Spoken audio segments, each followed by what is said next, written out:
et qui, au travers des plans stratégiques mis en œuvre, a connu une cure de jouvence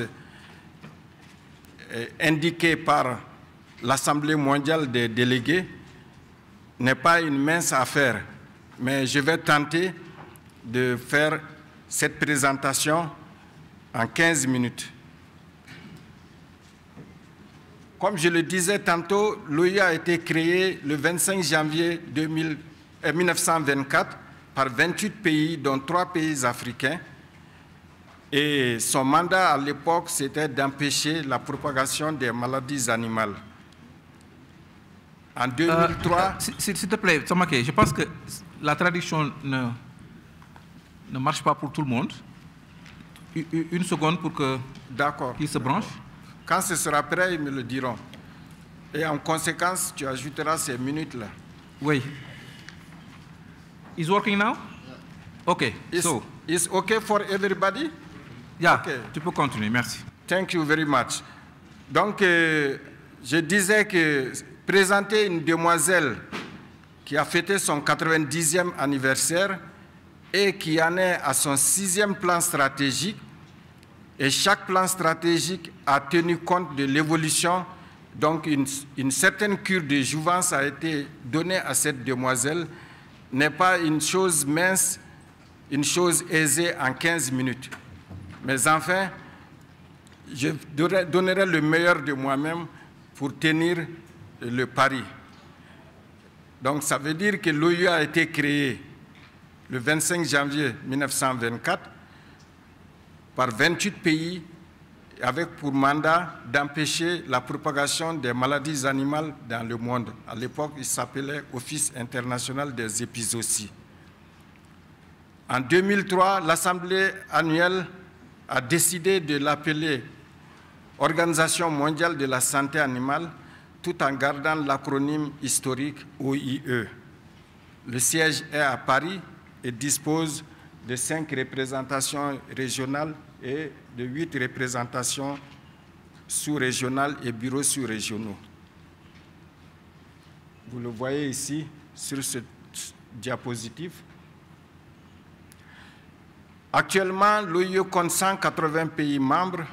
Il faut signaler que un pays peut être membre de 2 régions différentes. Et deuxièmement, souligner l'importance de l'adhésion de l'ensemble des pays africains à l'OIE, ce qui fait de nous une force électorale incroyable, parce qu'on est le premier pays, le premier continent qui a le plus de membres. Le financement de l'OIE est assuré par des contributions statutaires, des contributions volontaires, des recettes diverses. Je dirais seulement 2 mots sur les contributions statutaires. En adhérant à l'OIE, chaque pays adhère à une catégorie de contributions volontaires. Et les catégories de contributions sont au nombre de 6.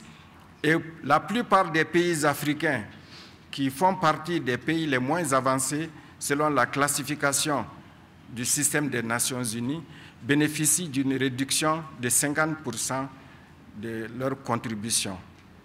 Non seulement ils sont à la 6e, la plupart sont à la 6e catégorie, mais ils bénéficient aussi de cette disposition favorable du système des Nations Unies et de l'OIE.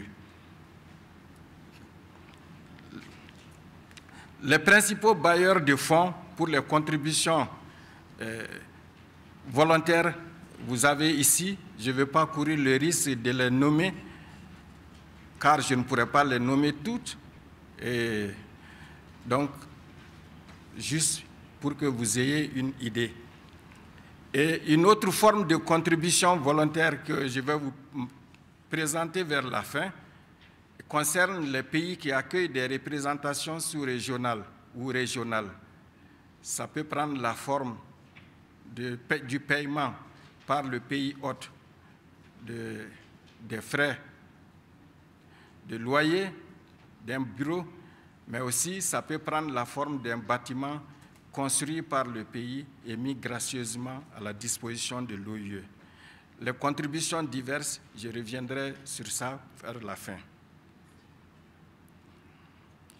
Les instances de gouvernance, l'Assemblée mondiale est la plus haute autorité de l'OIE. Elle est composée de l'ensemble des délégués de 180 pays membres désignés par leur pays et qui se réunit une fois par an. Vous voyez les fonctions et surtout l'élection des membres du Conseil de l'OIE, des membres des commissions spécialisées du directeur général. Mais ce qui est important de noter ici aussi, c'est que c'est un membre, une voix. Quelle que soit la catégorie de contribution à laquelle vous avez adhéré, et Dieu seul sait, l'écart entre les catégories de contribution est très grand, mais un pays, c'est une voix.